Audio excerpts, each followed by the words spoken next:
Question of the week. All right. So, as you can see, we are no longer celebrating American independence. We are looking forward to SummerSlam in just a few weeks away. Hopefully still in Las Vegas. But it brings us to I'm going to try to come up with some SummerSlam themed questions. And I know last year we covered the best SummerSlam match as we looked forward to SummerSlam. But we're going to go with, what is your favorite SummerSlam match of all time? Maybe the same as the best one, but could be different. Anybody want to lead us off? I can lead us. Go ahead, Matt. So my favorite comes from SummerSlam 2000, where we had Edge and Christian versus the Dudley Boys versus the Hardy Boys in the inception of the TLC match for the tag titles. Yeah, that one. That's probably one of my that's probably my favorite involving tag teams, but not my favorite. Obviously, a tremendous match. If you're following along with us in the live video, want to give us your favorite match, you can feel free to do that as well. Anybody want to go next? Anybody want to follow up? Yeah, I'm sorry that my pick upset you, Jim. Oh, I'm not upset. He seems upset. He was a little upset. You made that's my favorite tag team match. Well, it is not. I mean, I'm spoiler alert. It is not my favorite match overall, but I am not upset. I promise you, I am not upset. Okay.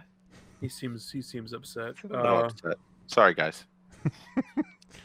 My favorite match, which is a match that answers the question of the week perfectly, was from SummerSlam 1995.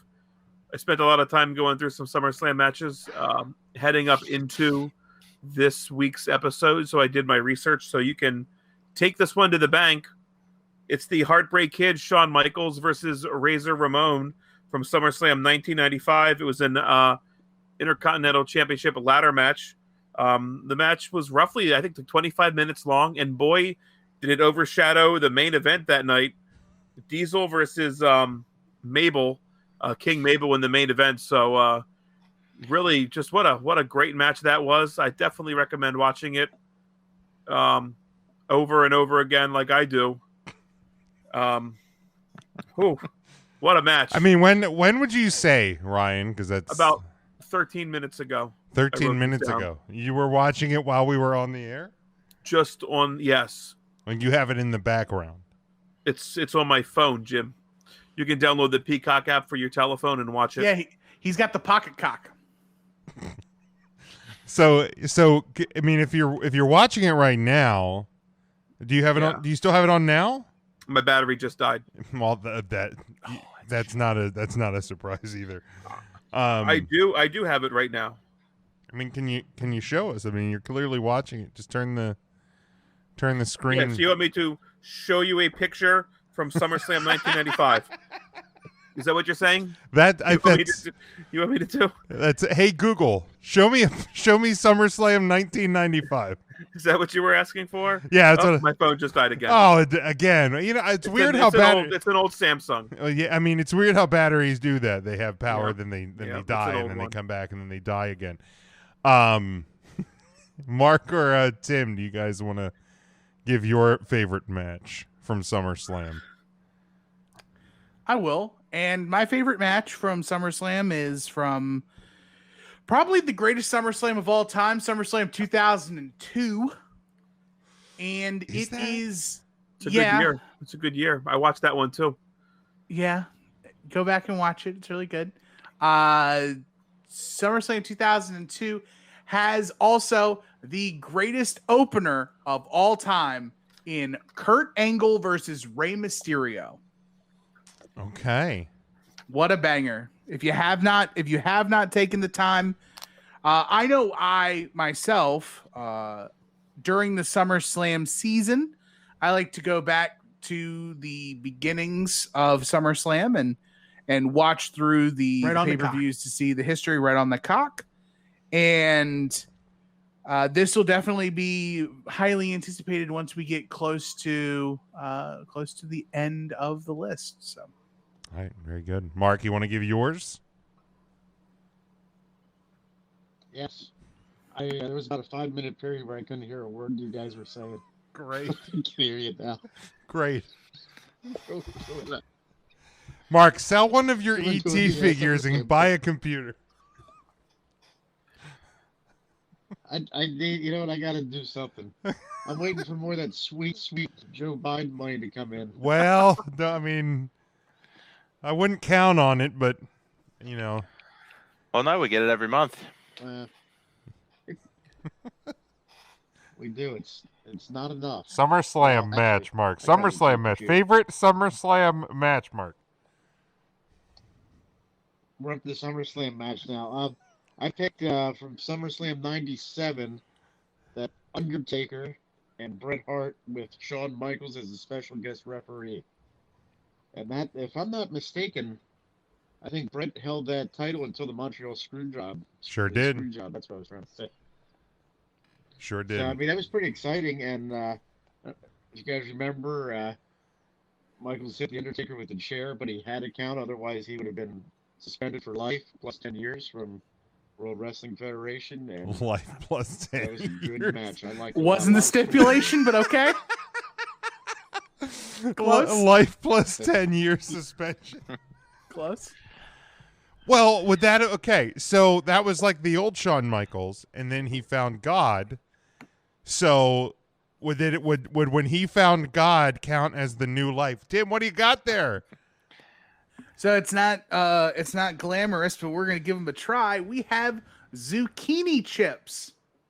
Zucchini chips. I'm gonna eat, goddammit. Speaking of that match, Mark, Jim, I like that you had put up the clip of how Bret Michaels was the best at spitting in people's faces I mean, of all time. he And it was spit in- nice probably to reminisce to when he actually could. Cause oh, now it's come probably on. just drivel down the side. Yeah. Did you say Brett Michaels Yes, he did. from Did I? Poison? Poison. Even better. Poison, he Even, did. even Yep. better. Unskinny Bop. Rock of Love, baby. That's how he picked his winners for the Rock of Love seasons. Is just Spit in their face. whichever one of the contestants caught all of his spittle like baby Spattle. birds out of the nest is how. There's so much cum.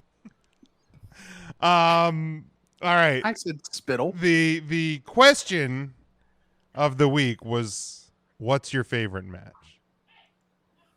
Yeah. What's your favorite match? My favorite match was with Melina and Alicia Fox.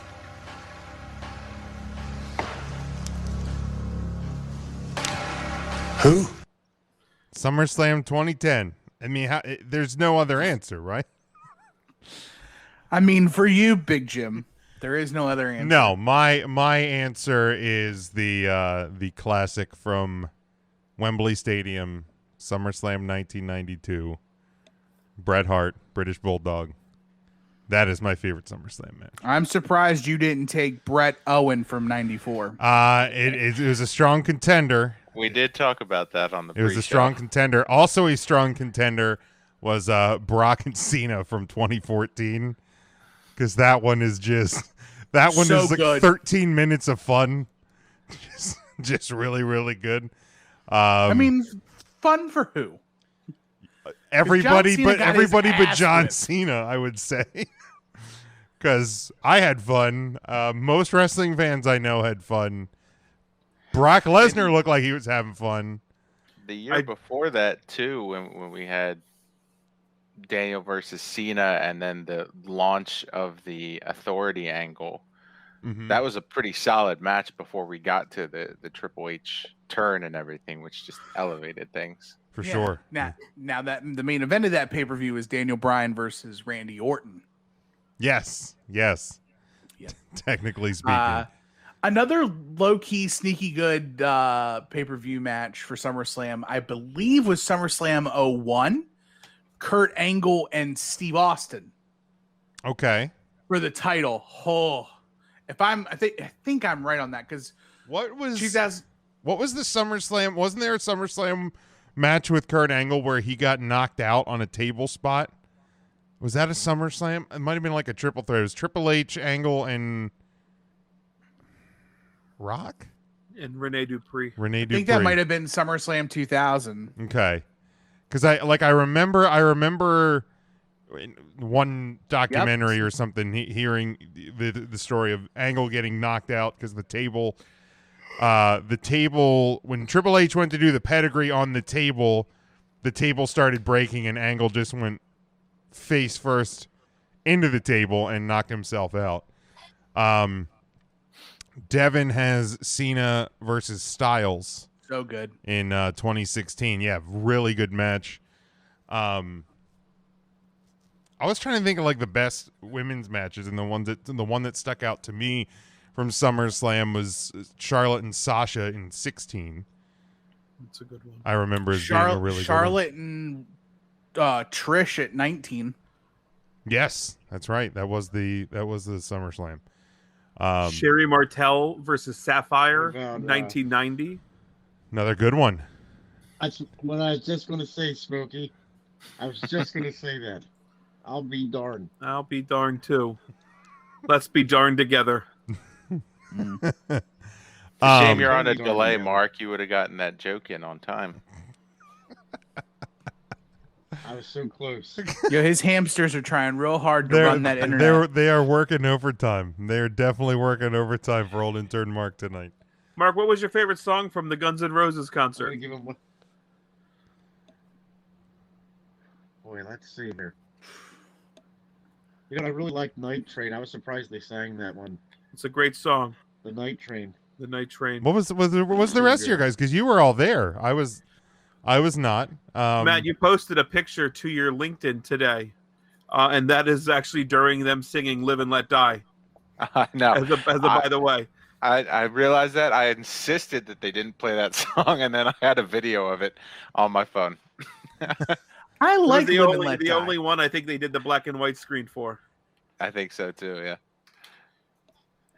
I don't mind their version of that, but I mean I like McCartney's version better. You would. Yeah, you definitely would.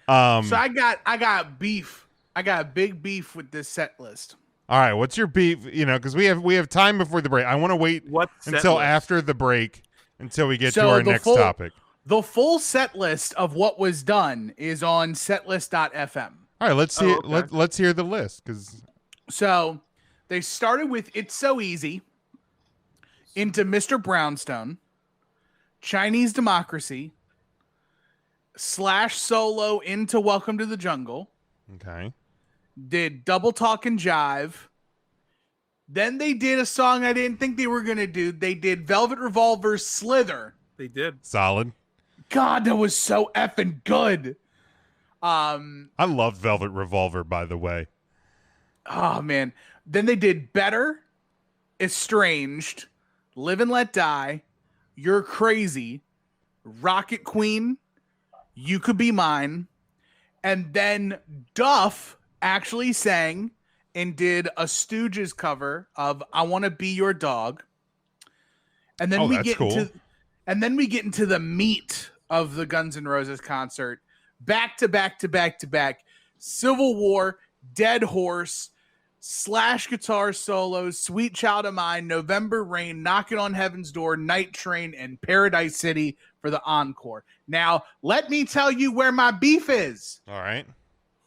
Where is Patience? Yep. Exactly. Get rid of any of these other songs. Like, I don't need Rocket Queen. I don't need Knocking on Heaven's Door.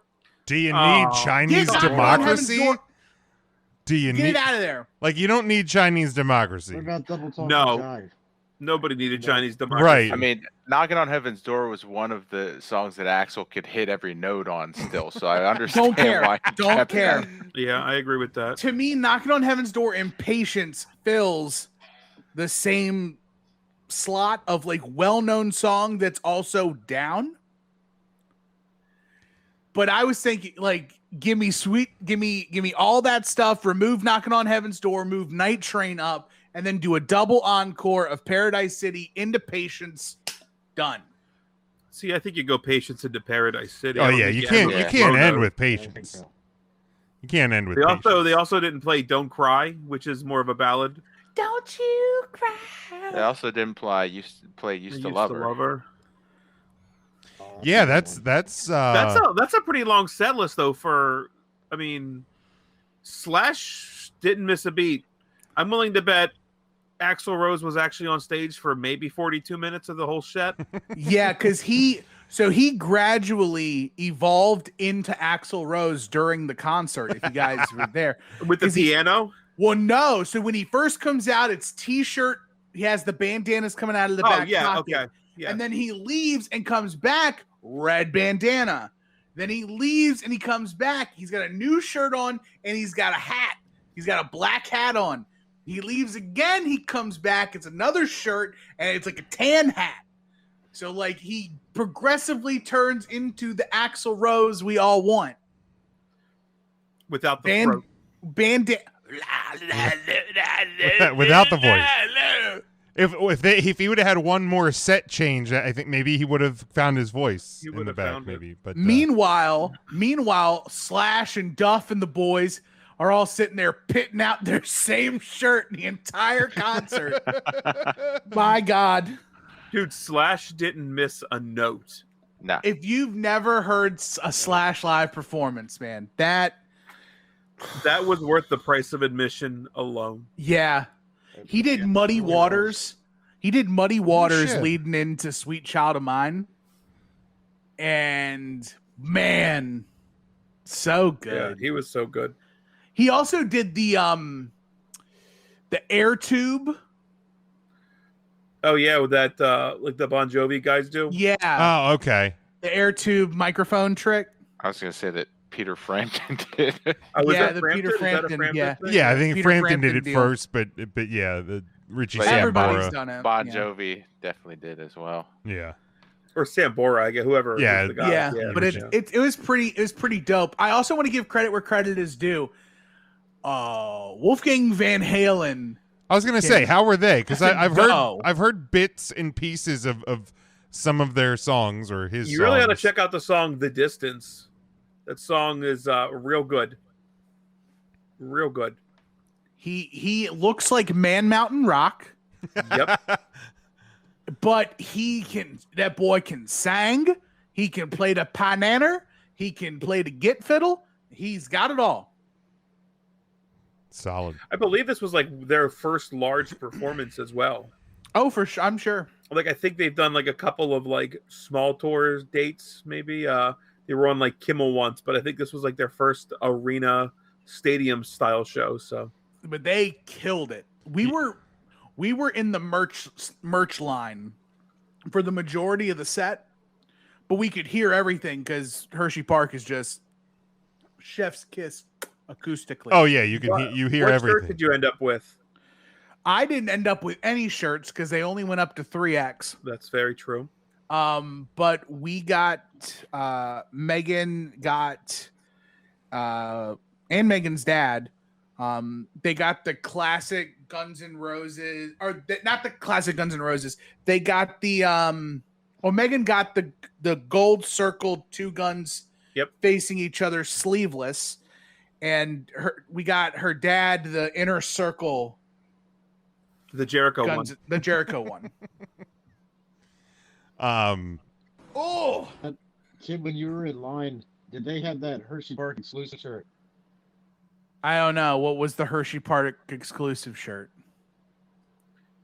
It was it had the Axl and Duff and Slash kind of standing there, and like a roller coaster kind of track from the laugh track. It was like neon colors. I didn't see it.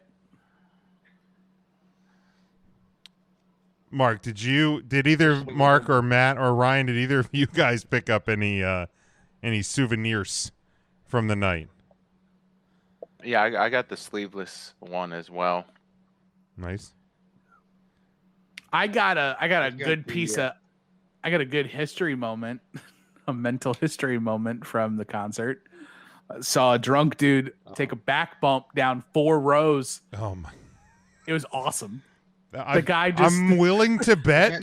I'm willing to bet it's the same guy that I saw almost do that at a Kiss show like 15 years ago. So he's just 15 years older and doesn't quite have the drunk balance that he did when he was younger. He didn't have his sea legs. Tim, was that after the show? Because there was a guy that went down, I don't know how many rows, but boy, he hit those aluminum seats hard. Mark had to throw up the X. I threw up He the actually X. did. He did too. I really did. I threw the X up and I started yelling. He looked at security and threw up the He's X. I did. I Oh 100% my God. did. I don't know when tickets were purchased, but Mark, Matt, and I got tickets at the same time. We were in section 5, row Z.